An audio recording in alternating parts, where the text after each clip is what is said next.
Assalamualaikum warahmatullahi wabarakatuh. My name is Nushara binti Mazin. Today, I would like to present on the topics of Tawarruq. I will cover on the definition of Tawarruq, evidence of Quran and Sunnah, 5 pillars, application of Tawarruq in Malaysia, Tawarruq in Islamic banking, modus operandi, advantages and disadvantages, challenges, operational issue, as well as recommendation.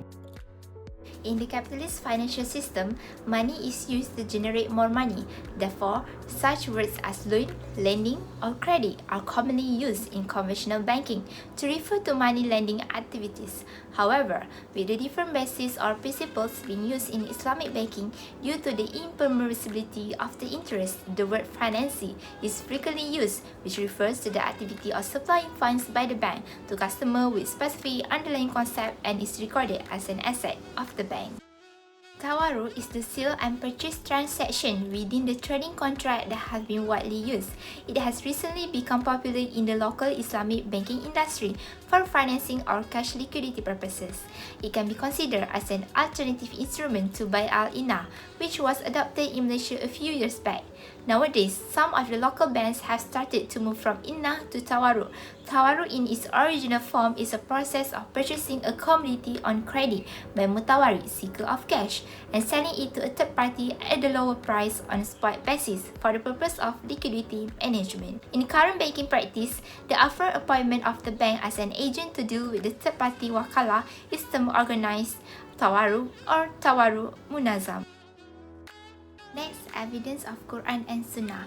For the Quran, the following verse of the Quran implies the general permissibility of sales contract, including Tawarruq.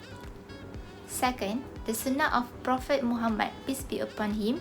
There is no direct juristic authority from the Sunnah of the Prophet, peace be upon him, regarding the legitimacy of the Tawarruq. It is deemed permissible based on the general permissibility of sales in Islamic law. Pillars of Tawarruq, which consists of seller, buyer, commodity, sigah, and price. For the seller and buyer, the seller in the first sale and purchase contract shall not be the purchaser in the second sale and purchase contract in the same Tawarruq. The contracting parties in each sale and purchase contract in the Tawarruq may enter into the sale and purchase contract through a wakil, agent. The contracting parties in the Tawarruq shall be a natural person or a legal entity that has the legal capacity to enter into sale and purchase contract in the Tawarruq. For the subject commodity of Tawarruq, which is commodity that is recognized by Sharia as valuable, identifiable, and deliverable and already in existence and owned by the seller in each respective sale and purchase contract involved. For the sigah, refers to ijab, offer, and kabul, acceptance, which may be expressed orally, in writing, or by any other method recognized by Sharia. While for the price used for each sale and purchase contract in the Tawarruq shall be determined and be mutually agreed by the contracting parties at the time of entering into the prospective sale and purchase contract.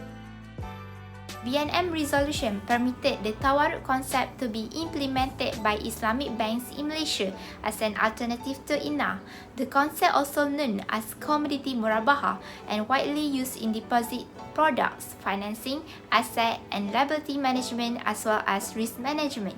The Tawarruq concept in Malaysia has been applied in deposit product, financing product, suku, and the interbank money market. Suku, deposit, and financing product, which were proposed by Islamic banks to be underlined by the Tawarruq concept, were later approved by the SAC of BNM in resolution. Tawarruq in Islamic banking. For financing activities, the bank provides liquidity according to customers' need. The bank provides financing through the mode of commodity trading, and the customer pays in installment or deferment upon the due date as the result of the credit sale by the bank. The Tawarruq concept is not only for cash financing, but also is exercised for others financing such as house, auto, and trade financing. Tawarruq product range and services. Assets financing is a financing for asset acquisition, such as landed properties, plant and machinery. Project financing is to finance those projects that are awarded to customers, such as development projects. Working capital financing is a financing for day-to-day business operations. Meanwhile, commodity murabah financing is meant for cash-based financing for customer needs. Practically, in today's local financing system, Tawarruq is implemented in three types of facility: credit card, personal financing, and business financing. Credit cards are plastic cards issued by a bank or finance organization to enable holders to obtain credit in shops, hotels, restaurants, petrol stations, and others. Personal financing is financing given to retail or individual customers for consumer-related purposes in the form of cash. Meanwhile, business financing is financing given to non-retail or non-individual customers for their business activity purposes. Generally, it is a type of term financing which is meant for working capital or other cash occurring. Tawarruq-based financing products of Islamic banks in Malaysia. The total number of retail products being applied by Islamic banks using the Tawarruq concept is more than for non-retail products. For non-retail, Tawarruq is mostly used for cash-based financing for working capital. In addition, the number of banks that provide the Tawarruq concept for business financing is more than foreign banks compared to local banks. While for retail products, most of the products that use Tawarruq are for personal financing, which is cash-based financing. Concisely, Tawarruq is used for cash liquidity, and most of the foreign banks use Tawarruq for that purpose due to global acceptance. Although some local banks have also started using Tawarruq for that purposes, many local banks continue to use INA for financing. Referring to the BNM resolution, the purpose mechanism for Tawarruq-based financing is as follows. First, the Islamic financial institution purchases a metal commodity from metal trader A on a cash basis in a recognized metal commodity market. Second, the Islamic financial institution sells the metal commodity to the customer on a credit basis at a cost price plus profit margin. Third, the customer appoints the Islamic financial institution as his agent to sell the metal commodity to metal trader B on a cash basis in the metal commodity market. In summary, the bank will provide financing to the customer for their purpose or needs via a mode of commodity trading, while the customer will pay the installment or deferred payment upon the due date as an outcome of the credit sale by the bank. Advantages. First, known as Organized Tawarruq, Tawarruq al-Munazam, the concept allows the banks to be an agent for repurchasing the sold commodity and eventually delivering the cash as required by the customer, as it is necessary a way to avoid the prohibited riba. Second, the need is even significant to the small business establishments, as this particular sector has limited access to the external funds. Having Tawarruq as a means to finance retail, it is useful to the entrepreneurs by providing an alternative for these people to buy other goods, which will become their stock in retailing. Disadvantages. First, some cost is involved for both the buy and sell part of the transaction.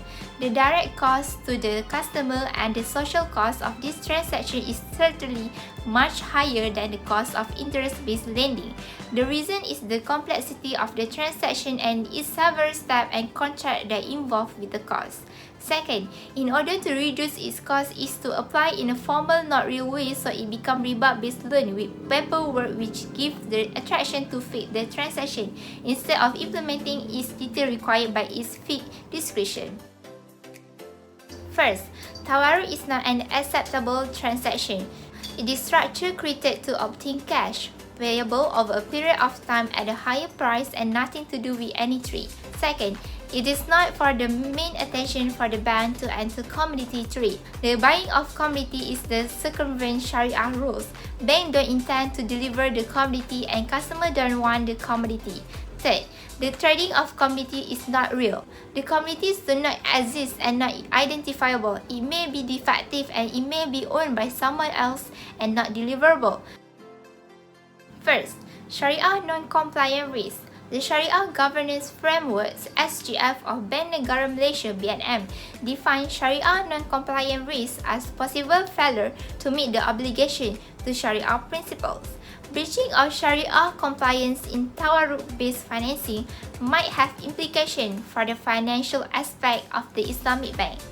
The implication may lead to the undesired result of actual loss. unentitled for profit, reputation of the Islamic bank. In credit standard practice, which is also applied to Tawarruq-based financing, especially for business financing, collateralizing is one of the mechanisms used to secure the credit exposure. However, any negligence concerning the control of collateral pledging will impact the bank's recovery when an account is in default if the bank is not entitled to claim or to recover the credit exposure from Sharia non-compliant collateral asset in which the asset is sourced from non-halal activities. Hence, this also impacts on the ratio of loss given default (LGD), which is one of the main components in the credit risk model.